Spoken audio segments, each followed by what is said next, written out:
기도에 나오신 여러분 환영하고 축복합니다. 지난 시간에 우리가 7인을 이제 시작을 했습니다. 떼는 것으로부터 시작해서 6번째까지 인까지 살펴봤는데 잠깐 넘겨주십시오. 도표 그다음 저기 뭐 잘 안 보이네. 왜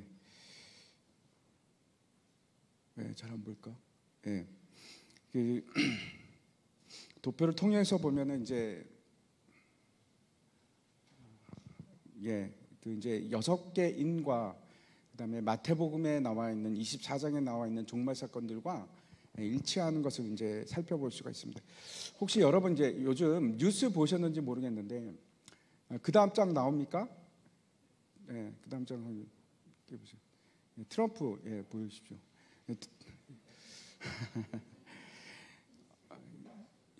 어저께입니까? 어저께 한국 시간으로는 어저께 같은데 어저께 이제 미국 트럼프 대통령이 이제 폭탄 선언을 했습니다. 무슨 혹시 보셨습니까? 뉴스 보니까 여러분 어떤 마음이 드시나요? 저걸 제가 왜 얘기를 할까요? 트럼프 대통령이 이제 뭐라고 했냐면 이스라엘의 수도는 예루살렘이다 라는 아주 파격적인 선언을 했습니다. 그 일로 이제 지금 전 세계가 난리가 났습니다. 왜 저게 난리가 날 일인가? 특별히 이제 중동에 있는 국가들은 이제 충격을 받아갖고 이제 어떤 일이 벌어질지도 잘 모르겠습니다. 왜 이것이 이렇게 문제가 되는가 하면 이제 1948년에 이제 이스라엘이 독립을 하면서 이제 전쟁을 하기 시작했습니다. 1차부터 67년까지 3차 전쟁을 하는 동안에 예루살렘을 탈환합니다. 완전히 이제 이스라엘 땅으로 들어가면서 이제 선언을 합니다. 예루살렘은 우리의 수도다 이렇게 이스라엘이 선언을 했습니다. 이미 옛날에 선언을 했지만 전 세계에서 어떤 나라도 거기에 대해서 호응을 해주지 않았습니다. 아무도 호응을 해주지 않았는데 팔레스타인 입장에서는 뭐라고 하냐면 아니다, 저것은 우리의 땅이다 이렇게 계속 얘기하는 겁니다. 여러분 생각은 어떻습니까? 우리는 이제 성경을 계속해서 봐왔기 때문에 예루살렘은 이스라엘 수도가 맞습니까? 모르십니까? 성경이 계속 나오지 않습니까? 우리는 지극히 당연하게 느껴집니다. 그렇죠? 이스라엘의 수도는 뭐 예루살렘이 오래전부터 수도였던 걸 잘 알고 있습니다. 그런데 왜 사람들은 저걸 거부를 할까요? 성경을 몰라서 그렇습니까?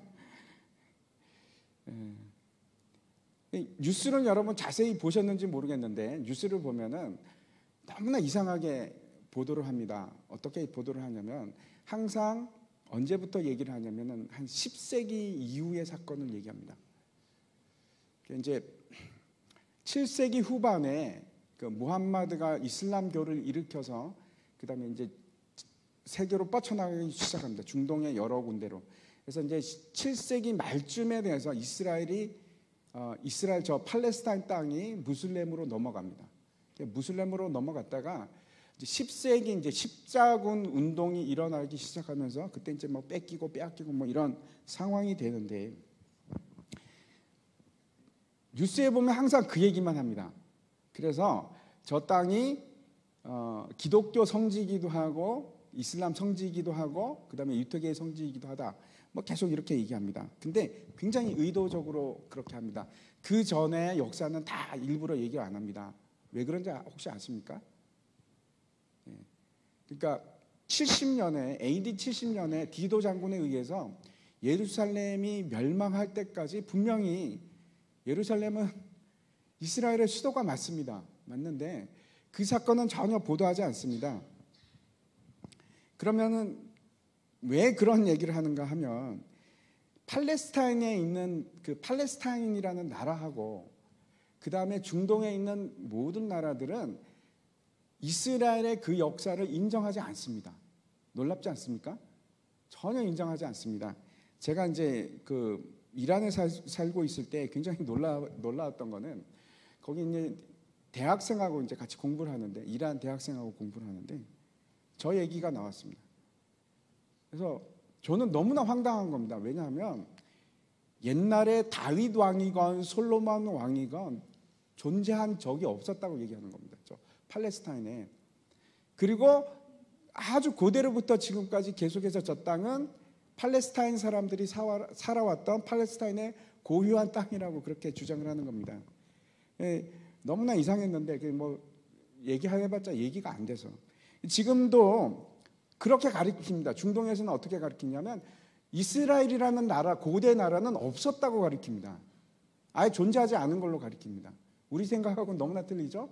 근데 분명합니다. 왜냐하면 고대 문서나 성경을 비롯해서 고대 문서는 언제나 이스라엘이 존재한 걸로, 다윗 왕도 있었고 솔로몬 왕도 있었고, 그런데 그것을 다 역사가 있음에도 왜곡을 시켜서 저기는 그런 나라가 있었다는 자체를 거부합니다.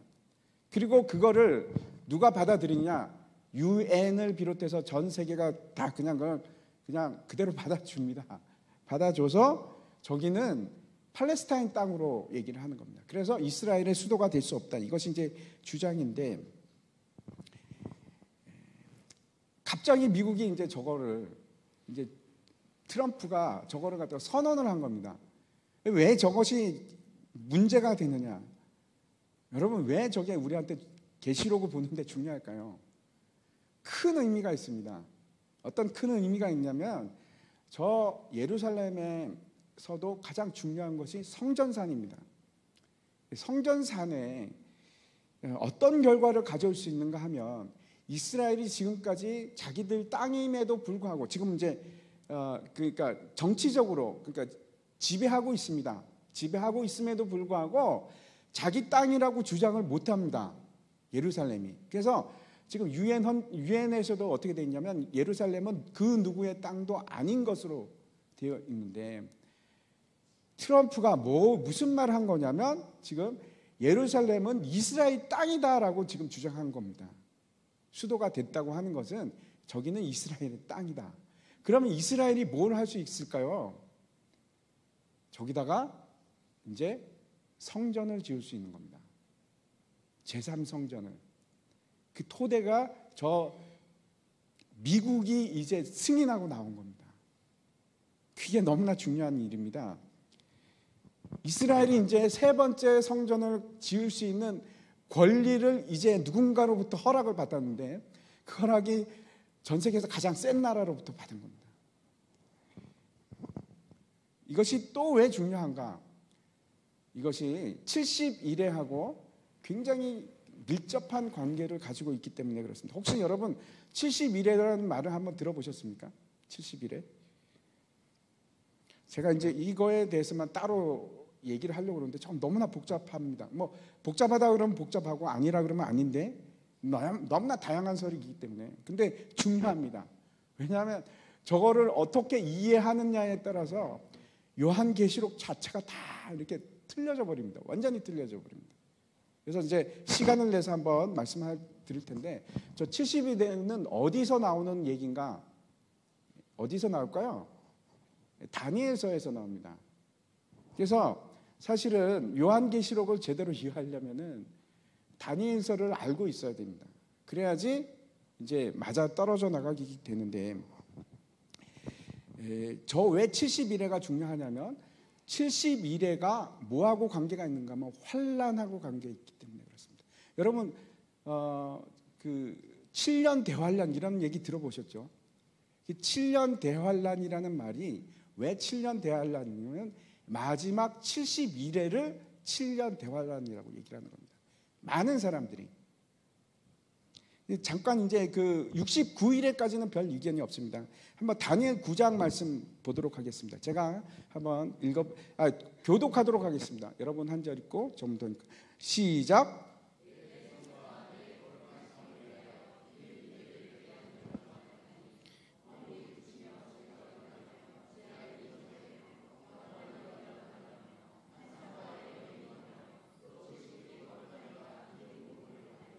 그러므로 너는 깨달아 알지니라. 예루살렘을 중건하라는 영이 날 때부터 기름 부음을 받은 자 곧 왕이 일어나기까지 7이레와 62이레가 지날 것이요 그 곤란한 동안에 성이 중건되어 광장과 거리가 세워질 것이며,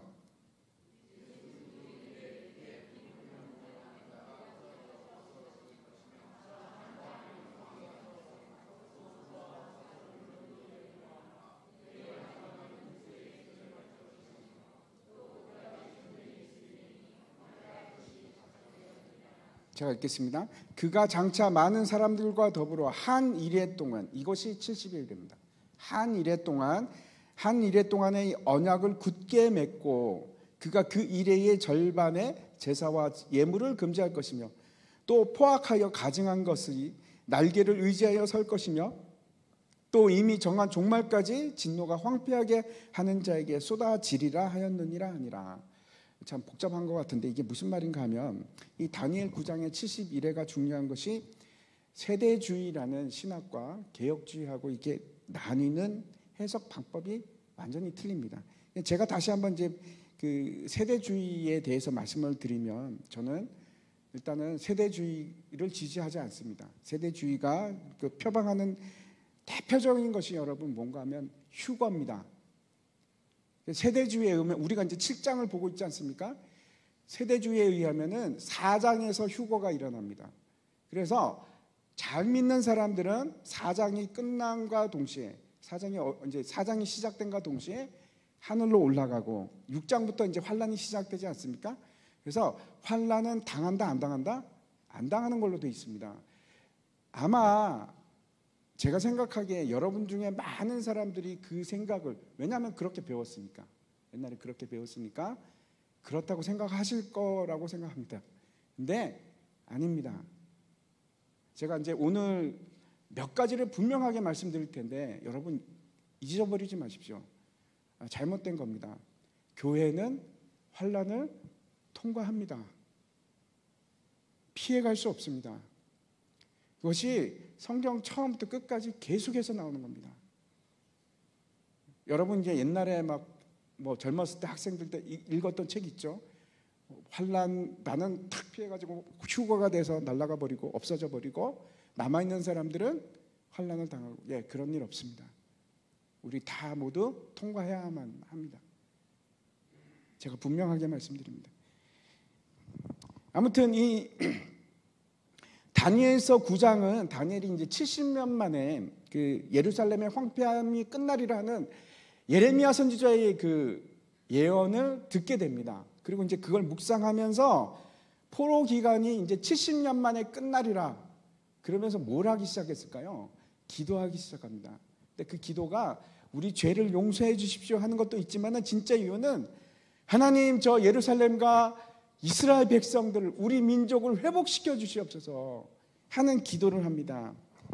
그러고 나서 이제 이 지금 장면이 나오는데 70일에라는 것은 7이라는 것은 일회가 뭘까요? 7이라는 뜻이지 않습니까?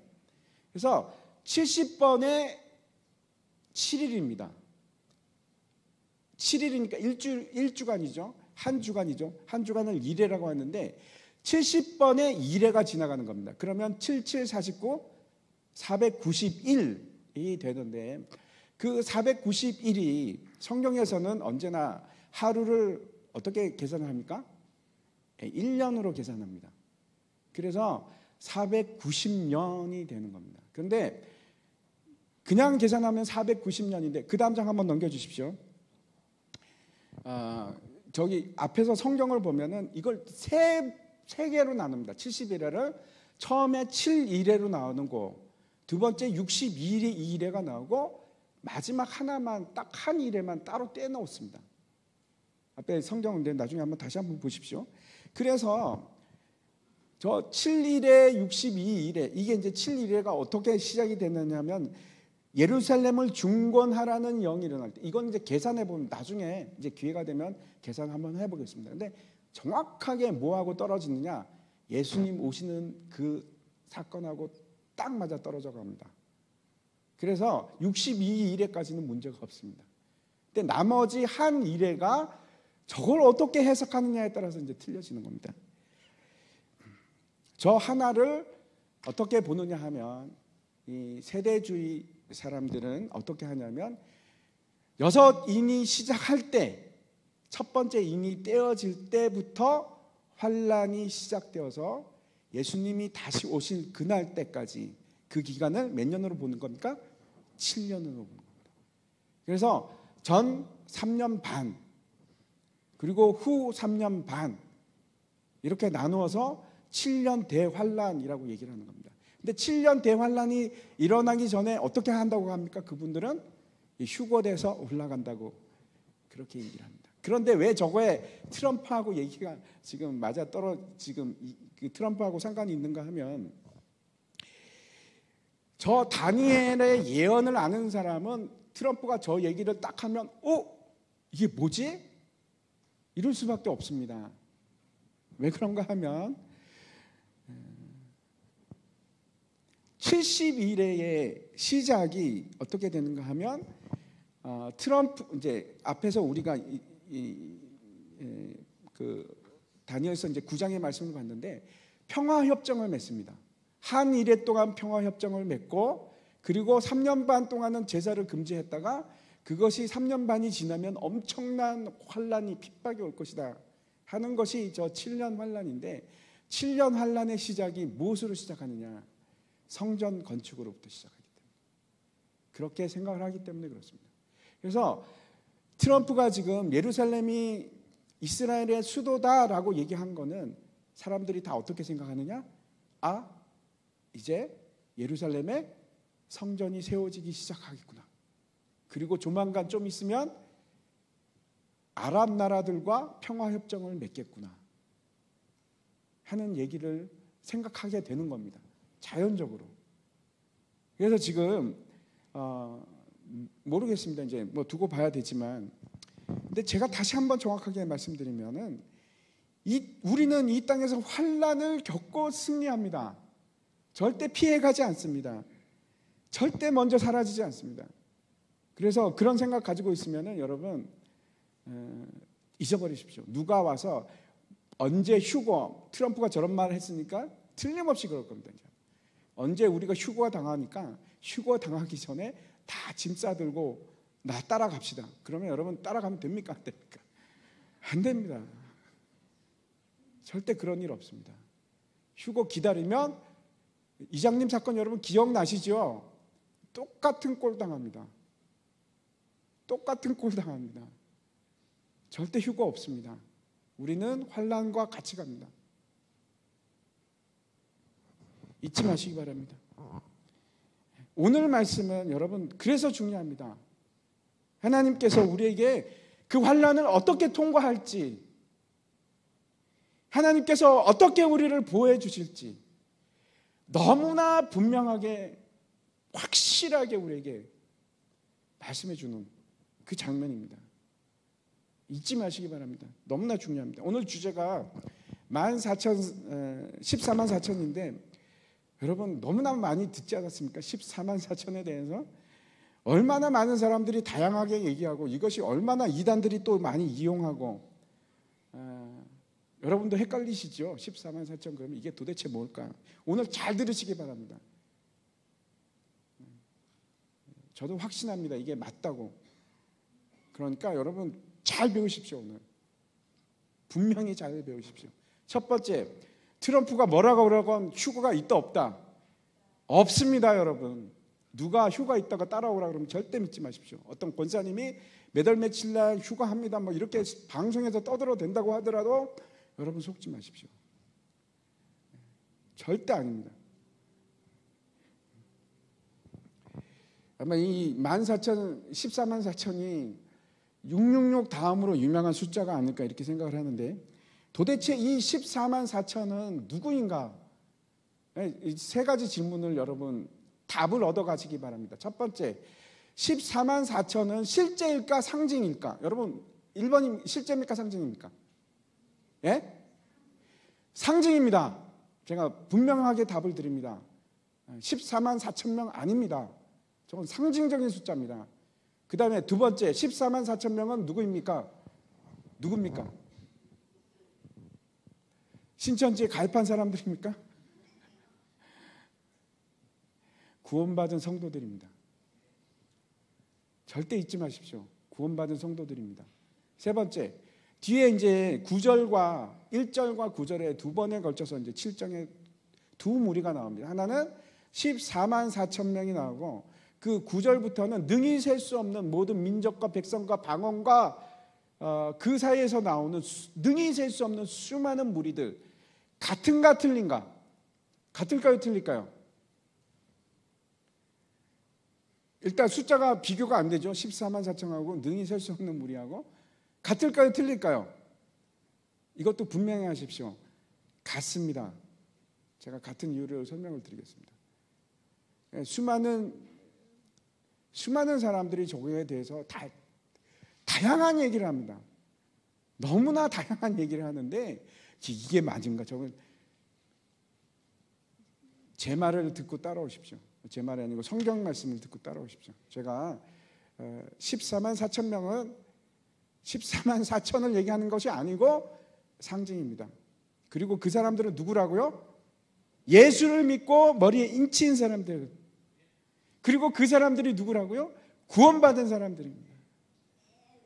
하늘나라에 있는 구원받은 사람들.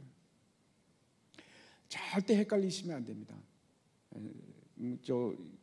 얼마나 이상한 얘기를 많이 하는지 모릅니다. 그 신천지에서는 그렇죠. 몇 년 전까지만 해도 14만 4천 명만 구원받는다 그래갖고 그 막 이제 무슨 베드로 지파, 야고보 지파였고 막 모으지 않았습니까?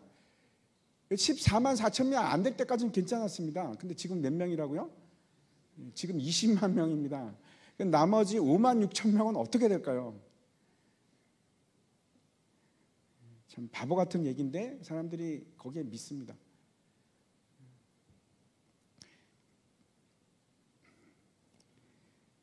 만약에 그 신천지가 얘기하는 것처럼 14만 4천만 구원을 받고 그러면은 그에 포함되어 있지 않은 옛날에 뭐 베드로라든지 스데반이라든지 사도 바울 같은 사람 그럼 도대체 뭐야?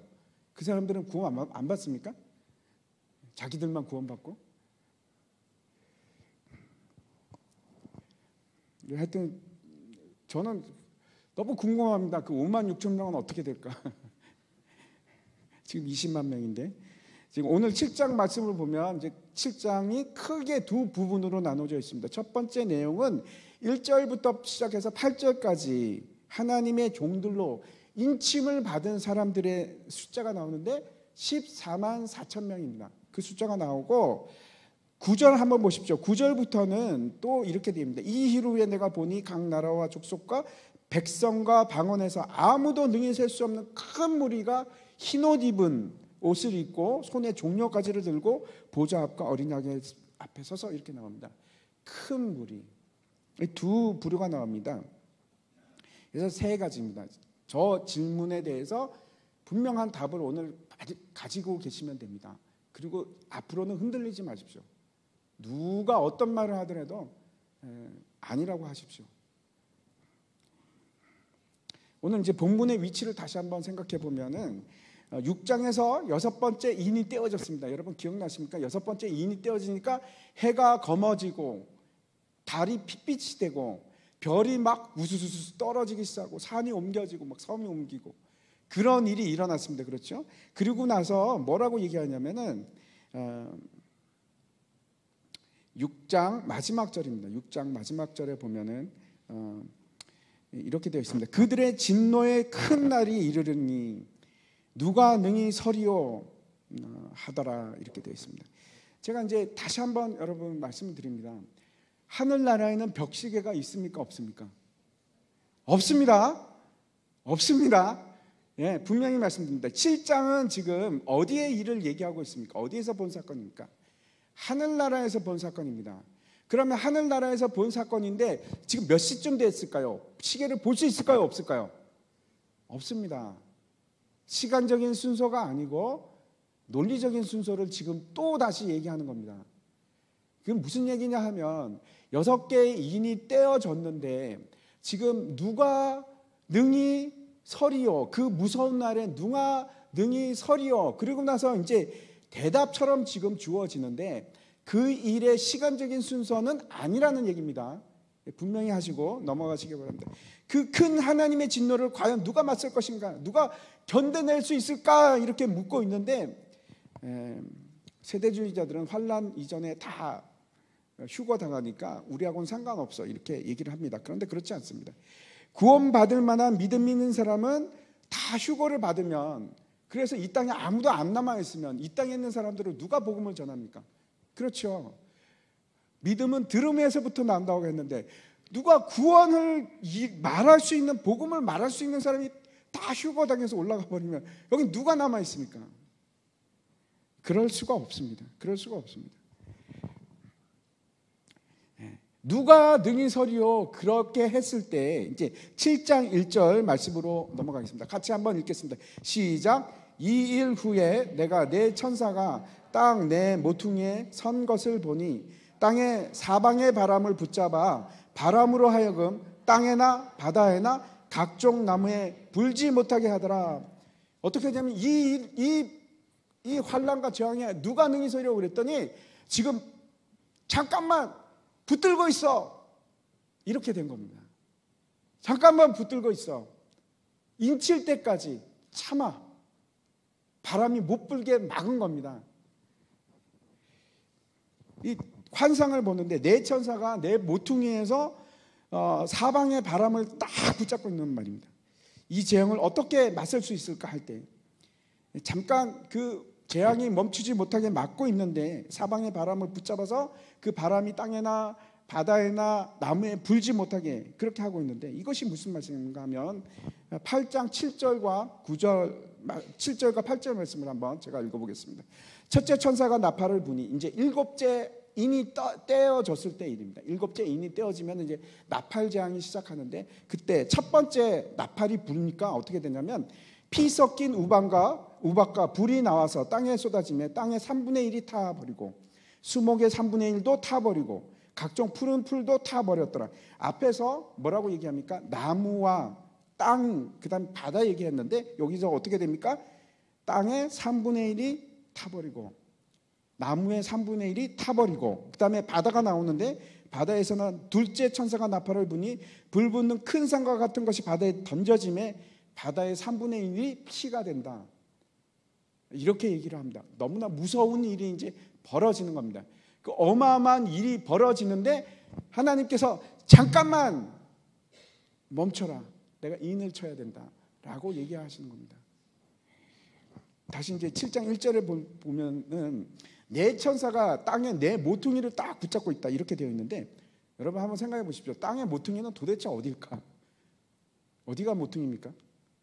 한국이 모퉁이일까요? 아니면 어디일까요? 캄차카 반도입니까?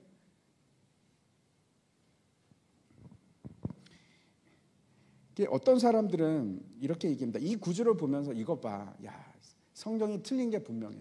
성경을 쓴 사람은 세상이 네모나다고 생각하니까 이렇게 썼지.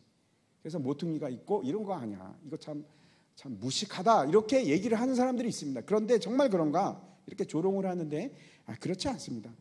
성경은 땅에 대해서 네모나다고 얘기할까요? 아니요. 성경은 땅에 대해서 뭐라고 얘기하냐면 동그랗다고 얘기합니다. 한번 증거를 보여드리겠습니다. 욥기 26장 7절 말씀에 보면 이렇게 되어 있습니다. 그는 북쪽을 허공에 펴시며 하나님 얘기하시는 겁니다. 하나님께서 북쪽을 허공에 펴시며 땅을 아무것도 없는 곳에 매다시며 땅을 허공에다가 매다셨다고 하십니다. 하나님께서. 그리고 두 번째 이사야서가 보면은 이렇게 되어 있습니다. 여러분, 그는 둥근 땅 위에 앉으시나니 땅에 사는 사람은 메뚜기 같으니라. 그가 하늘을 차일같이 펴셨으며 거주할 천막같이 치셨고 땅이 어떻게 생겼다고요? 둥근 땅이라고. 둥근 땅이라고. 이사야 선지자가 분명히 그렇게 적고 있습니다. 그래서 땅이라는 것은 옛날에 어떻게 생각합니까? 사람들이 코끼리가 막 들고 있다든지 아니면 기둥 위에 세워져 있거나 땅이 그런 모습이 아니고 성경이 말하는 땅은 공중에 떠 있고 그리고 그 모양이 어떻다고요? 둥글다고 얘기를 합니다. 그러면 뭐야? 그러면 한번 생각해 보십시오. 귀퉁이가 어디 있어? 모퉁이가 둥근데 무슨 말일까요? 그러면 오늘 본문에 있는 모퉁이에서 내 천사가 꽉 붙잡고 있다는데 이 모퉁이가 뭘까? 한 절 더 보겠습니다. 레위기에 보면 이런 말이 있습니다. 거기 없습니까? 레위기 제가 읽겠습니다. 레위기에 보면 이런 말이 있습니다. 머리카락을 둥글게 깎지 말며 수염 끝을 손상하지 말며. 머리가라고 할 때 이게 가라는 뜻이 모퉁이라는 뜻입니다. 이게 무슨 얘기냐면 여러분 머리에 모퉁이가 있습니까? 머리가 어떻게 보통 동그랗게 생기지 않았습니까? 근데 그 동그랗게 생긴 거에서 모퉁이를 지금 어디라고 얘기하냐면 머리가 여기입니다. 여기. 지금 그래서 제가 이제 결론적으로 말씀드리면 모통이라는 것은 우리가 생각하는 이렇게 각이 진 곳을 의미하는 것이 아니고 한 영역을 얘기합니다. 한 영역. 그래서 네 천사가 동서남북으로 한 어떤 영역에서 바람을 꽉 잡고 있다. 이렇게 되어 있는 겁니다. 근데 이 바람이 뭘까요? 바람이라는 것도 제가 다 찾아볼 수는 없고, 바람이라는 게 우리가 흔히 이렇게 얘기합니다. 아, 바람 잘 날 없네. 그렇죠? 바람 잘 날 없대. 이 바람이라는 것은 환난과 어려움을 얘기합니다. 환난과 어려움을 얘기할 때도 있고, 또 성경에서는 성령을 얘기할 때도 있고, 영을 얘기할 때도 있고. 근데 여기서는 환난과 어려움입니다. 그래서 그 환난과 어려움을 한 영역에서 천사들이 꽉 붙들고 있는 겁니다. 언제까지? 하나님께서 여러분과 저에게 인치시기까지, 이마에 도장을 꽝꽝 박기까지. 절대로 안 된다.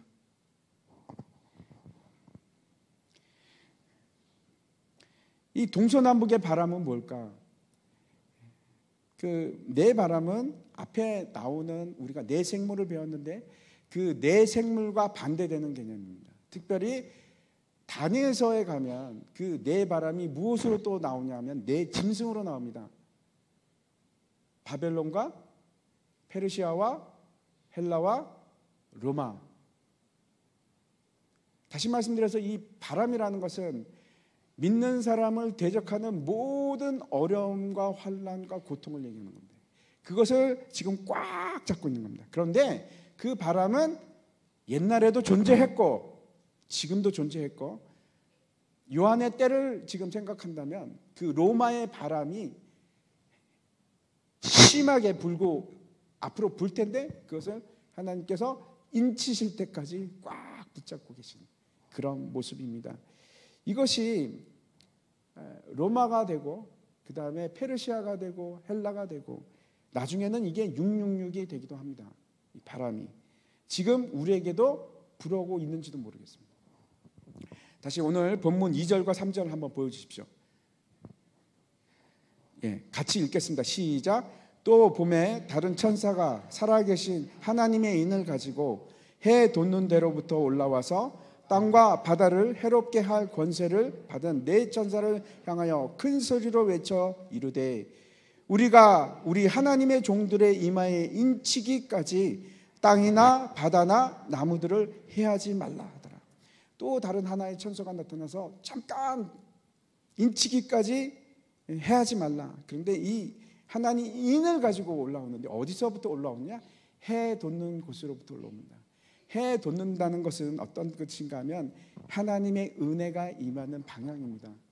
성전에 하나님의 영광이 들어올 때 그때도 동쪽에서 해 돋는 방향에서부터 하나님의 영광이 오기 시작합니다. 하나님의 영광을 가지고 있는 이 천사가 도대체 누구인가? 어쩌면 예수님인 것 같아요. 성경에서는 많은 경우에 예수님이 천사로 등장을 합니다.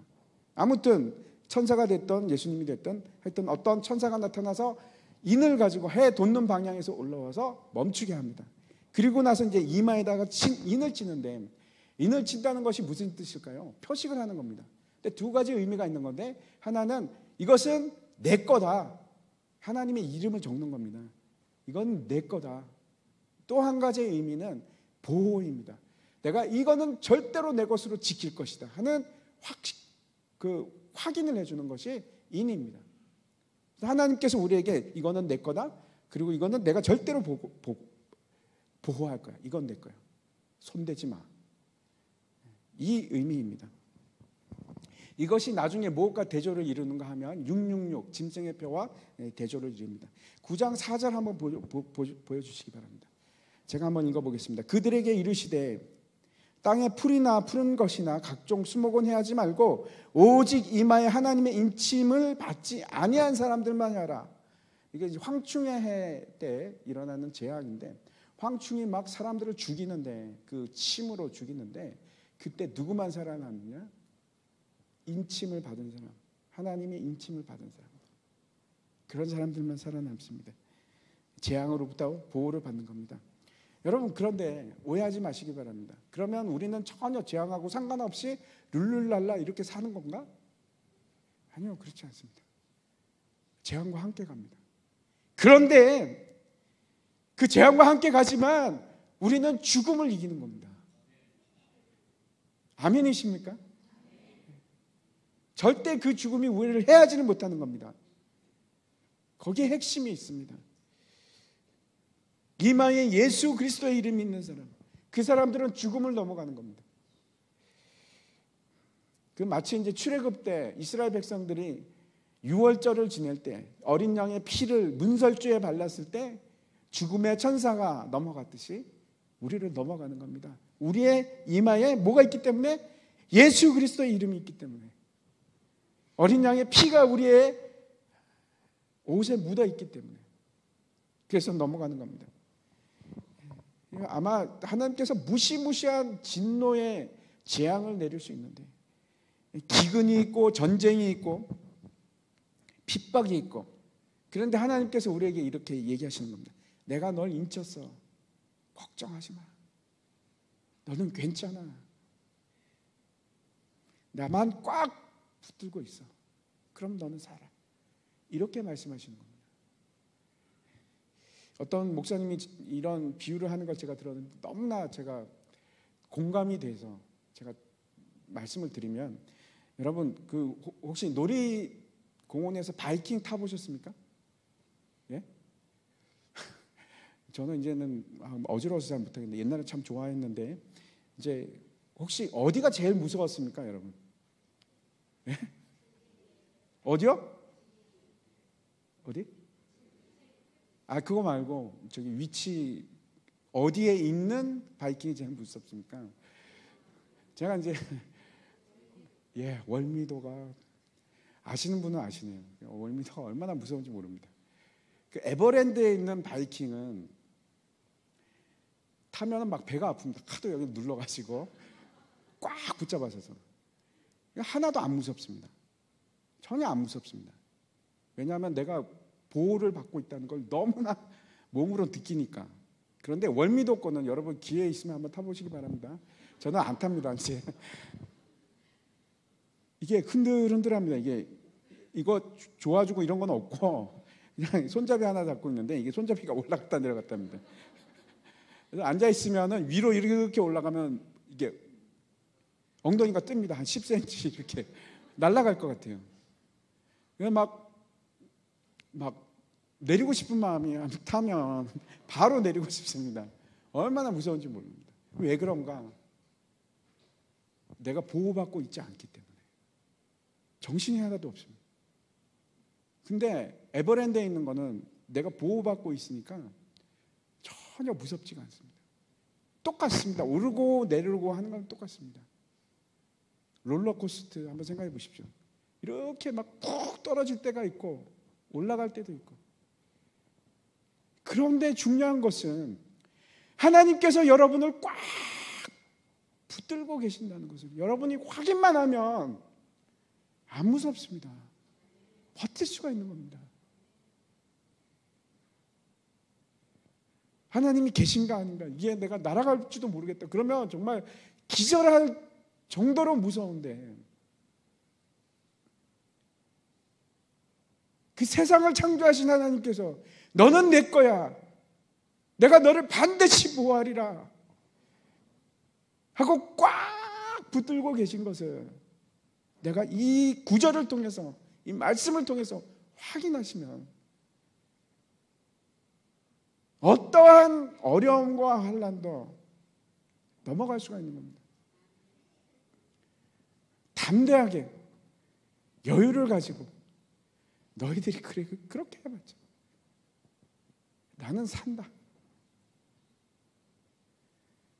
어떤 기근이 오더라도, 어떤 경제적인 파탄이 오더라도 너희들은 나를 죽일 수가 없어. 목에 칼이 들어오더라도 이길 수가 있는 겁니다.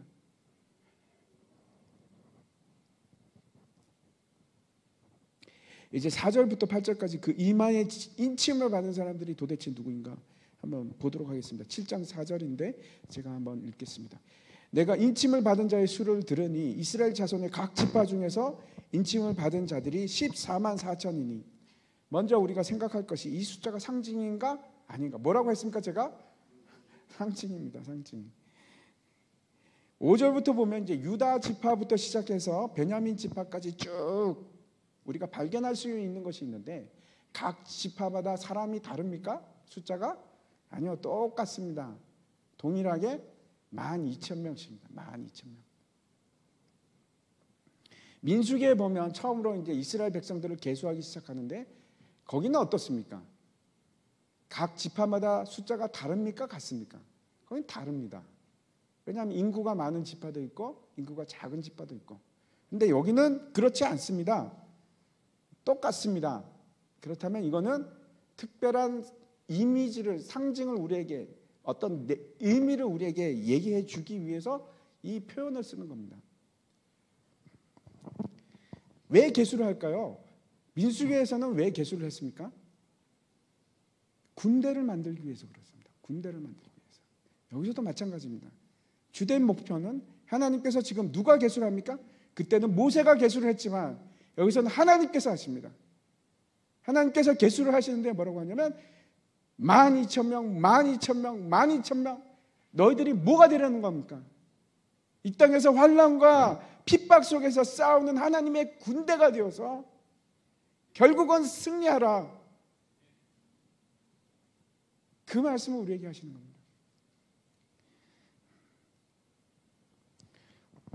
그러면 왜 각 지파당 12,000명씩이고 전체를 다 합쳐서 14만 4천 명인가? 분명한 사실은 이것이 만약에 구원받은 사람들의 총수라고 하면 너무나 작습니다. 너무나 작아. 14만 4천 명에 들어가려면 경쟁률이 얼마나 될까요? 지금만 해도 인구가 70억인데 75억인데 이루 말할 수 없는 경쟁력. 그 여태까지 죽은 사람들까지 다 합치면 얼마나 많겠습니까? 그런 얘기가 아닙니다. 그렇죠? 14만 4천 명은 숫자가 상징입니다. 이스라엘은 지금 지파가 있을까요? 이스라엘 사람들 유태인이 막 지나가면 한번 물어보십시오. 당신 지파가 무엇입니까? 그러면 그 사람이 알까요? 모를까요? 모릅니다. 지금은 지파가 없습니다. 지파가 언제부터 없어졌냐면 아수르의 722년 BC 722년에 북이스라엘이 멸망을 합니다. 그러면서 북쪽에 있던 10개 지파가 송두리째 사라졌습니다. 그 사람들 지금 어떻게 되어 있을까요? 모릅니다. 어디에 있는지. 완전히 사라졌습니다. 그리고 나서 밑에는 이제 두 지파하고 레위 지파가 남았습니다. 두 지파는 어떤 지파인가 하면 유다 지파하고 베냐민 지파. 근데 유다 지파하고 베냐민 지파하고 레위 사람들이 남아 있었는데 그 사람들도 AD 70년에 로마에 의해서 완전히 멸망당할 때 다 지파가 사라집니다. 그래서 지금 유태인들은 지파가 없습니다. 지파가 없습니다.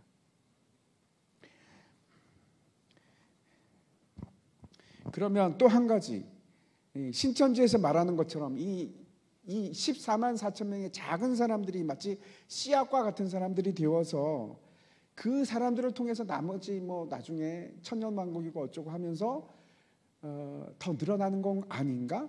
아니요, 그것도 틀린 생각입니다. 왜 그런가 하면 14장 말씀을 보여주시기 바랍니다. 14장 1절 보면은 또 이렇게 되어 있습니다. 또 내가 보니 보라 어린 양이 시온산에 섰고 그와 함께 14만 4천이 서 있는데 똑같이 여기 14만 4천입니다. 같은 사람들일까요? 아닐까요? 예? 다른 사람일까요? 아니요, 같은 사람입니다. 똑같은 무리입니다. 14만 4천. 똑같은 사람들이 서 있는데 그들의 이마에는 어린 양의 이름과 그 아버지의 이름을 쓴 것이 있더라. 이마에 찍혀 있는 사람들입니다.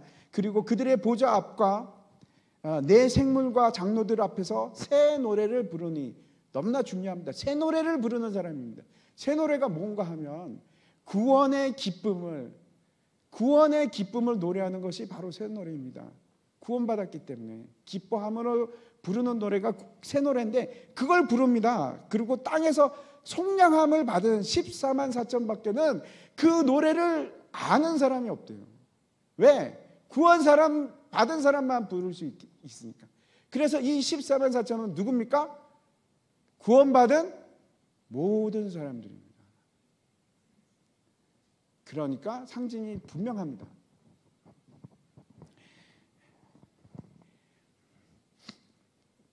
성경의 숫자들은 다 상징이 있습니다. 그 다음 장 한번 넘겨주십시오. 3은 어떤 숫자냐면 하늘의 숫자입니다. 그래서 하늘은 몇 층으로 되어 있냐면 성경에 3층 천으로 되어 있습니다.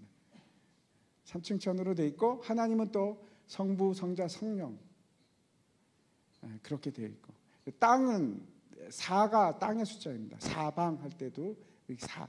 그래서 4가 나오면 이 땅을 얘기하는구나 하는데 그러면 3과 4를 더하면은 7이 됩니다. 그렇죠? 근데 7이 의미하는 것은 완전함, 땅과 하늘을 다 합친 완전함을 얘기하는 것이고 또 하나는 맹세를 얘기합니다. 언약과 맹세를 얘기합니다.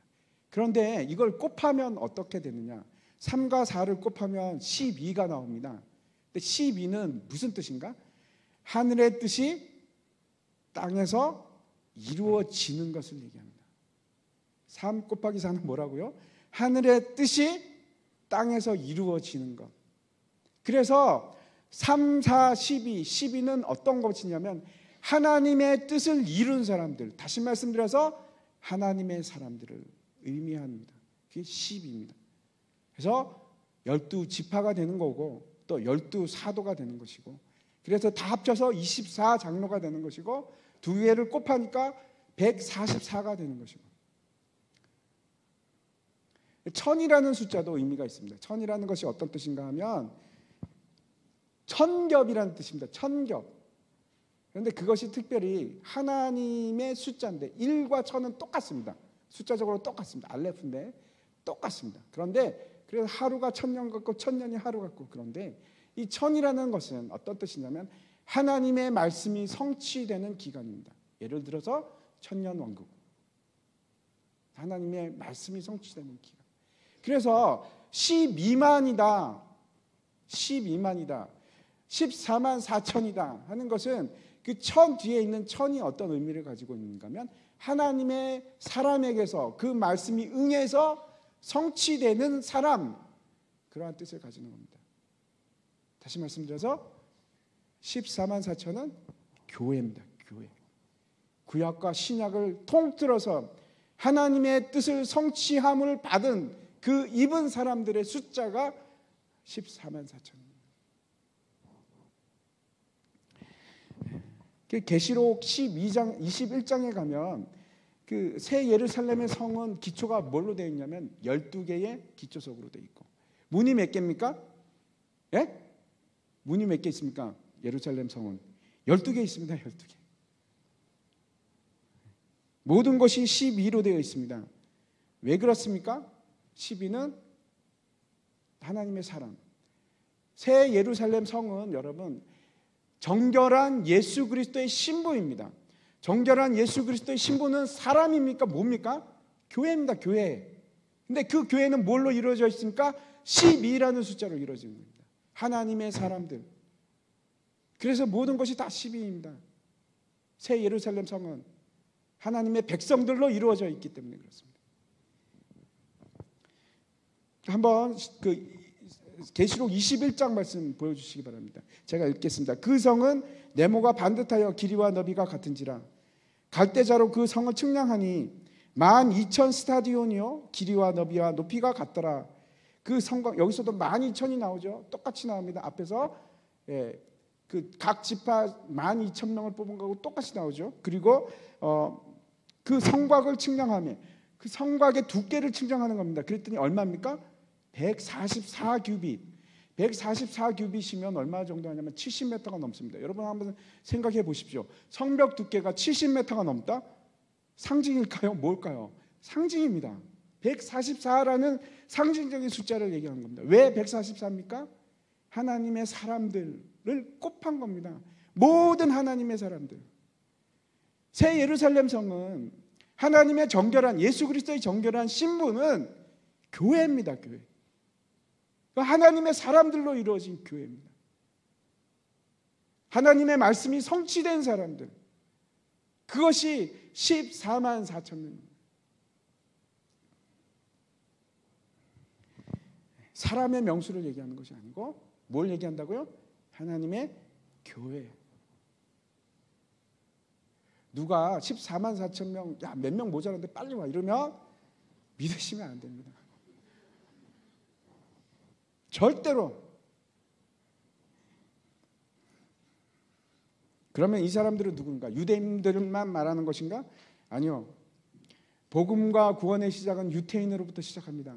그래서 요한이 참 절묘하게 기록을 합니다. 여기서 6절부터 8절까지 보면은 그 요한이 각 지파 이름을 얘기를 하는데 첫 번째 어떤 지파가 나오냐면 유다 지파부터 시작을 합니다. 그것부터 다릅니다. 그리고 나서 여러분 그 12지파는 어떻게 되냐면 보통은 어떻게 되냐면 레위 지파가 들어갑니까? 안 들어갑니까? 안 들어갑니다. 근데 여기서는 들어갈까요? 예, 들어갑니다. 그리고 또 하나 문제가 있습니다. 어떤 건가 하면 요셉이 빠지고 요셉 대신에 두 지파가 들어갑니다. 두 아들, 에브라임과 므낫세. 그래서 에브라임 지파가 들어가고 므낫세 지파가 들어가는데 여기 신기한 일이 있습니다. 여기 어떻게 되어 있냐면 에브라임 지파가 빠지고 요셉 지파라는 이름으로 들어갑니다. 도대체 뭘까? 그리고 그러면은 빠진 지파가 있습니다. 레위 지파가 또 들어갔으니까 누가 빠졌는가? 단 지파가 없습니다.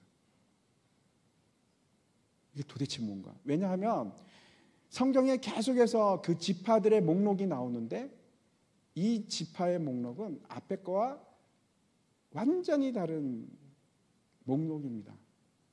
왜 이렇게 만들었을까? 학자들이 머리를 싸매고 연구를 하는데 뭐 정확한 거는 우리가 알 수 없습니다. 그런데 분명한 것은 요한이 지금 얘기하고자 하는 의도입니다. 이것은 옛 지파가 아니고 새 이스라엘이다 하는 것을 분명하게 얘기하는 겁니다. 새 이스라엘이다. 너희들이 생각하는 그 이스라엘이 아니고 새 이스라엘이다. 어떤 사람들은 그렇게 얘기합니다. 단지파가 왜 빠졌는가? 유다, 가론 유다가 단지파 사람이라고 얘기하는 사람도 있습니다. 모릅니다. 근데 분명한 것은 이전과는 전혀 다른 지파의 목록입니다. 새로운 이스라엘이 시작이 되었고 그것으로부터 유대인으로부터 시작된 그 지파가 시작이 되어서 어떻게 되는가? 핍박을 통과합니다. 그리고 9절에 가면은 이제는 그 핍박을 다 통과한 셀 수 없는 수많은 무리, 민족과 백성과 방언과 모든 나라로부터 온 이방인을 다 포함한 사람들, 그 사람들이 이제 하나님 앞에서 찬양을 부릅니다. 어린 양의 찬양을 부릅니다.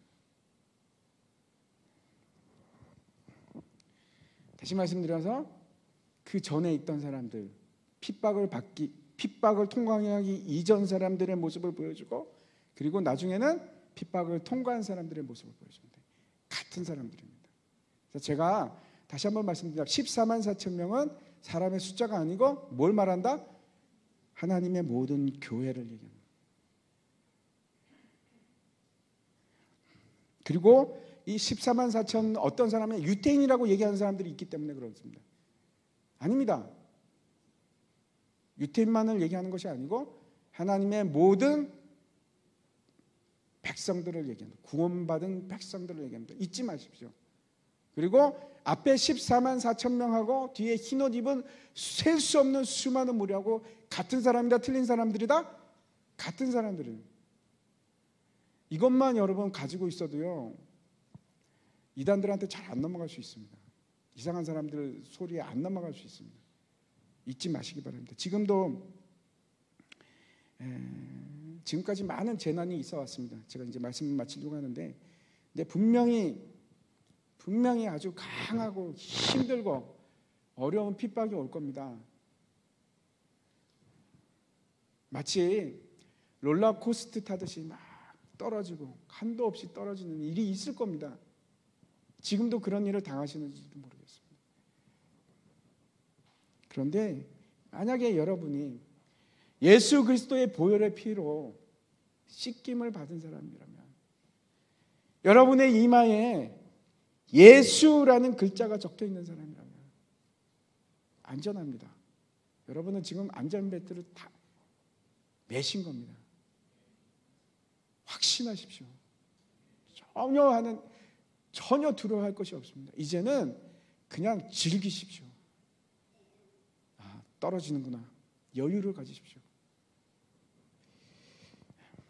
목에 칼이 오고 누군가 여러분의 목숨을 위협하더라도 걱정하지 마십시오. 하나님이 지켜주실 거예요. 죽을 수도 있습니다. 제가 얘기하는 것은 그래서 안 죽는다는 것도 아닙니다. 그렇지만 여러분의 영원한 생명을 빼앗아 갈 수 있는 사람은 아무도 없습니다.